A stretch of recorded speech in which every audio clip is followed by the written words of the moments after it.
اعوذ باللہ من الشیطان الرجیم بسم اللہ الرحمن الرحیم اللہم صلی علی محمد وآل محمد وبارک وسلم تسلیما۔ سورہ ملک کے بارے میں، اس کی فضیلت اور اہمیت کے بارے میں آج ہم جاننے کی کوشش کرتے ہیں۔ یہ سورہ ملک جو ہے یہ مکہ معظمہ میں نازل ہوئی اور اپنے مضمون کے لحاظ سے یہ بڑی اہمیت اور فضیلت رکھتی ہے۔ اس سورہ مبارکہ کو مانعہ، منجیہ اور مجادلہ بھی کہا جاتا ہے۔ حضرت ابن عباس رضی اللہ تعالیٰ عنہ نے ایک شخص سے فرمایا کہ کیا میں تم کو ایک ایسی حدیث تحفہ میں دوں جس سے کہ تم خوش ہو جاؤ؟ تو اس نے کہا کہ ضرور۔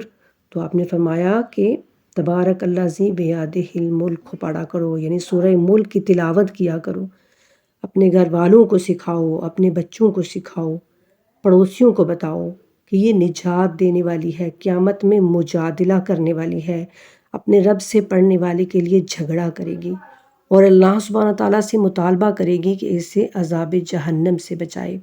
اس کی وجہ سے اس کا پڑھنے والا عذاب قبر سے نجات پائے گا، اور اگر کوئی شخص ہوتے وقت ایک مرتبہ اس کو پڑھنے کا معمول بنا لے تو انشاءاللہ تعالیٰ اس سورت کی برکت سے وہ قبر کے عذاب سے محفوظ رہے گا۔ عالم سکرات میں ذرا بھی اس کو تکلیف نہیں ہوگی۔ قیامت کے دن حضور صلی اللہ علیہ وآلہ وسلم اس کی شفاعت کریں گے۔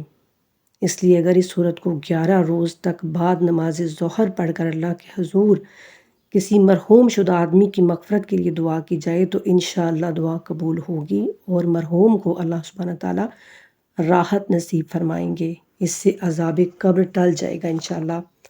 اور حضرت امام جعفر صادق علیہ السلام ارشاد فرماتے ہیں کہ جس کے والدین یا عزیز و اقارب کو اس دنیا سے چلے گئے ہوں تو اس کو چاہیے کہ جمعے کی شب یعنی جمعرات والے دن اس کو ضرور تلاوت کر کے تو اپنے مرحومین کو اس کا ہدیہ پیش کریں، اس کا ایصال ثواب کریں، تو انشاءاللہ تعالیٰ ان کے اوپر جو بھی مصیبت، جو مشکل ہوگی وہ ٹل جائے گی۔ اور اسی طرح اگر کوئی خود پریشان حال ہے، کسی کے رزق میں کمی ہے، گھر میں کوئی مصیبتیں ہیں، ناچاکیاں ہیں، تو اس کو بھی یہ کہا گیا کہ تم سورہ ملک پڑھ کے تو اگر اس کے والدین اس دنیا سے چلے گئے ہیں تو اپنے والدین کے لیے اس کو پڑھ کے تو ان کو ایصال ثواب پیش کرے تو انشاءاللہ اس کے اپنے گھر میں برکتیں ہو جائیں گی، اس کا اپنا گھر خوشحال ہو جائے گا انشاءاللہ۔ تو ہم سب کو چاہیے، چھوٹی سی بالکل یہ ایک سورہ ہے، تو اس کو روزانہ رات کو پڑھنے کا معمول بنا لیں۔ اعوذ باللہ من الشیطان الرجیم بسم اللہ الرحمن الرحیم۔ بنام خدائے رحمان و رحیم۔ بابرکت ہے وہ ذات جس کے قبضے میں بادشاہی ہے اور وہ ہر چیز پر قادر ہے۔ اس نے موت اور زندگی کو پیدا کیا تاکہ تمہاری آزمائش کرے کہ تم میں سے عمل کے اعتبار سے کون بہتر ہے، اور وہ بڑا غالب آنے والا اور بخشنے والا ہے۔ اس سورہ کی ابتدا میں ہی اللہ سبحانہ تعالیٰ واضح اور واشگاف الفاظ میں بیان کرتے ہیں کہ کل کائنات کی بادشاہی صرف اور صرف اللہ کے ہاتھ میں ہے۔ کائنات کا وجود اور اس کی بقا دونوں اللہ تعالیٰ کے ہاتھ میں ہیں۔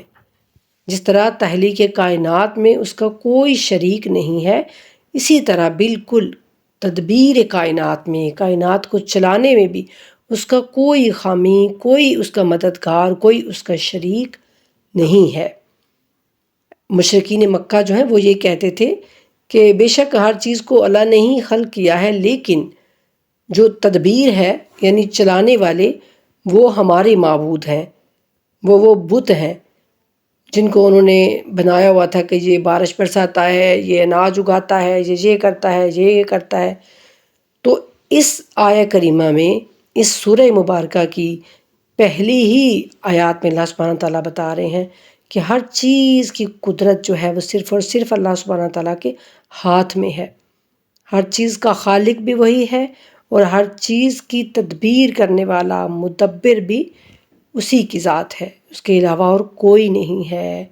اللہ کہتے ہیں بابرکت ہے وہ ذات جس کے قبضے میں ہر قسم کی ساری بادشاہی ہے اور وہ ہر چیز پر قدرت رکھتا ہے۔ اس نے موت اور زندگی کو پیدا کیا، کیوں؟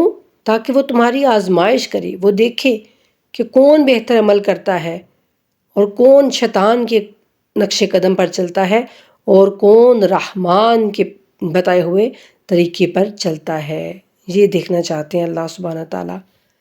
اور اللہ کہتے ہیں کہ اس نے 7 آسمانوں کو ایک دوسرے کے اوپر بنایا، تو رحمان کی تخلیق میں کوئی بد نظمی نہیں دیکھے گا۔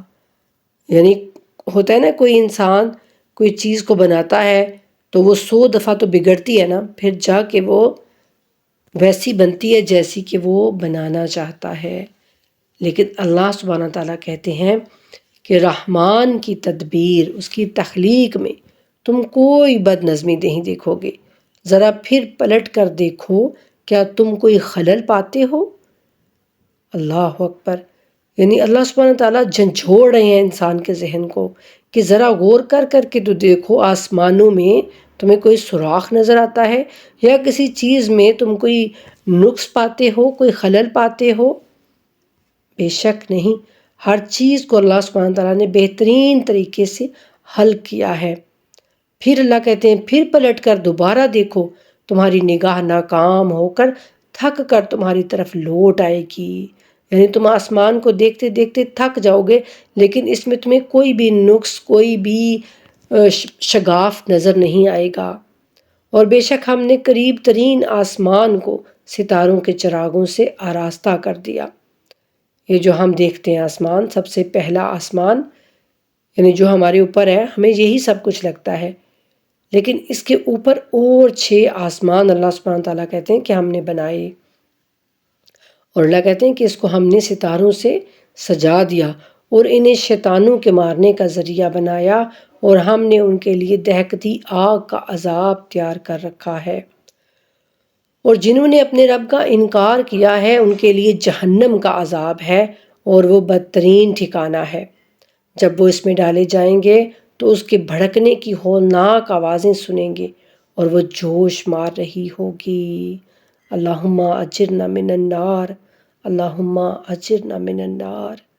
اے ہمارے رب، ہم تیرے بڑے ہی گنہگار بندے ہیں مولا، ہم سب پہ، تمام امت محمدیہ پہ اپنا کرم اور اپنا فضل فرما دیجئے مولا، ہم سب کو جہنم کی آگ سے بچا لیجئے۔ اور اللہ کہتے ہیں کہ قریب ہے کہ شدت غیظ سے وہ پھٹ پڑے، یعنی اس طرح وہ بپھری ہوگی، اس طرح سے وہ جوش مار رہی ہوگی کہ جیسے کوئی چیز پھٹنے کو تیار ہو۔ اور جب بھی اس میں کوئی گروہ کافروں کا ڈالا جائے گا تو اس سے جہنم کے کارندے پوچھیں گے، جو جہنم کے اوپر اللہ تعالیٰ نے فرشتوں کو مقرر کیا ہوا ہے نا، جو داروغہ ہیں جہنم کے، وہ ان سے پوچھیں گے کہ کیا تمہارے پاس کوئی تنبیہ کرنے والا نہیں آیا، کوئی ایسا تمہارے پاس رسول پیغمبر نہیں آیا جو تمہیں ڈراتا اللہ کی اس جہنم سے؟ ظاہر ہے ان کے پاس آیا تو ہے نا۔ اللہ کہتے میں کسی بھی قوم پر عذاب نہیں کرتا جب تک کہ میں وہاں پر کوئی تنبیہ کرنے والا نہ بھیج لوں۔ تو پھر وہ جواب دیں گے کہ ہاں، تنبیہ کرنے والا آیا ہمارے پاس، مگر ہم نے اسے جھٹلا دیا۔ یعنی ہمارے پاس رسول پیغمبر آئے لیکن ہم نے ان کا کہا نہیں مانا، اور ہم نے کہا کہ اللہ نے کچھ بھی نازل نہیں کیا ہے، تم لوگ بس ایک بڑی گمراہی میں مبتلا ہو۔ اور وہ کہیں گے اگر ہم سنتے یا عقل سے کام لیتے تو ہم آج جہنمیوں میں نہ ہوتے۔ یعنی پھر وہ خود اپنے اوپر تف کریں گے، خود اپنے اوپر لعنت بھیجیں گے کہ اگر ہم دنیا میں سن لیتے یا ہم عقل سے کام لے لیتے نا تو آج ہم جہنمیوں کے درمیان نہ ہوتے۔ اور اس طرح وہ اپنے گناہ کا اعتراف کر لیں گے، پس اہل جہنم کے لیے رحمت خدا سے دوری ہے۔ اور جو لوگ غائبانہ اپنے رب کا خوف کرتے ہیں یقیناً ان کے لیے مغفرت ہے اور بڑا اجر ہے۔ سبحان اللہ۔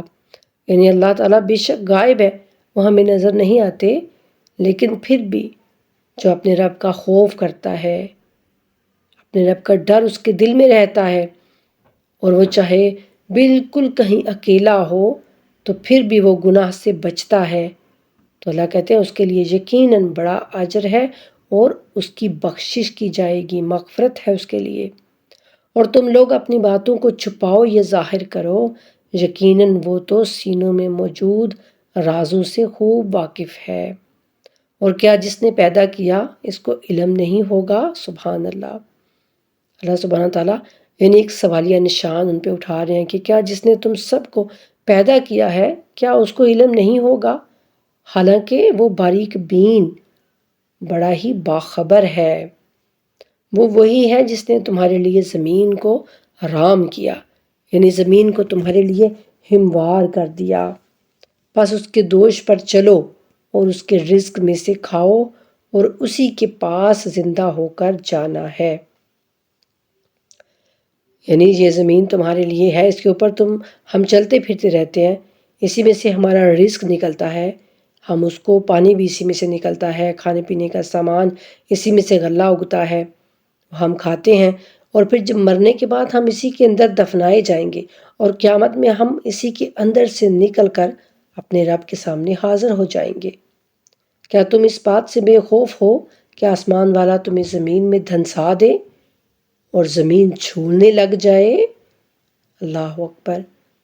ایک ذرا سا زلزلے کا جھٹکا آتا ہے نا تو ہمارے دل جو ہے وہ دہل جاتے ہیں، اور اللہ کہتے ہیں کہ تم اس طرح بے خوف ہو کر میری آیتوں کا انکار کر دیتے ہو، میرا خوف ہی نہیں رکھتے اور گناہوں پہ گناہ کرتے چلے جاتے ہو، نافرمانیوں پہ نافرمانیاں کرتے چلے جاتے ہو، اور تمہیں اس چیز کا ڈر نہیں لگتا کہ اگر اللہ چاہے تو ظاہر ہے وہ اس زمین کو پھٹ جانے کا کہے، وہ ہم سب کو اندر لے کر اپنے اندر جو ہے وہ ہم سب کو سما لے۔ اللہ ہم سب کو معاف کر دیجئے۔ کیا تم اس بات سے بے خوف ہو کہ آسمان والا تم پر پتھر برسانے والی ہوا بھیج دے؟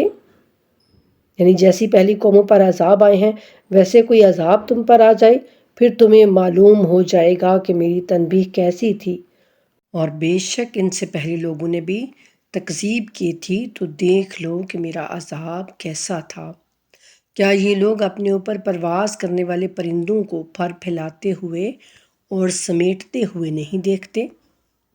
یعنی کس طرح سے پرندے اڑتے ہوئے ہوا میں اڑتے رہتے ہیں، رحمان کے سوا انہیں کوئی تھام نہیں سکتا، بے شک وہ ہر چیز پر خوب نگاہ رکھنے والا ہے۔ رحمان کے سوا تمہارا وہ کون سا لشکر ہے جو تمہاری مدد کر سکے؟ کفار تو بس دھوکے میں ہیں، اور اگر اللہ اپنی روزی روک دے تو کون ہے جو تمہیں رزق دے؟ مگر یہ لوگ سرکشی اور نفرت پر اڑ گئے ہیں۔ کیا وہ شخص زیادہ ہدایت پر ہے جو اپنے منہ کے بل چلتا ہے، یا وہ جو سیدھا سر اٹھائے راہ راست پر چلتا ہے؟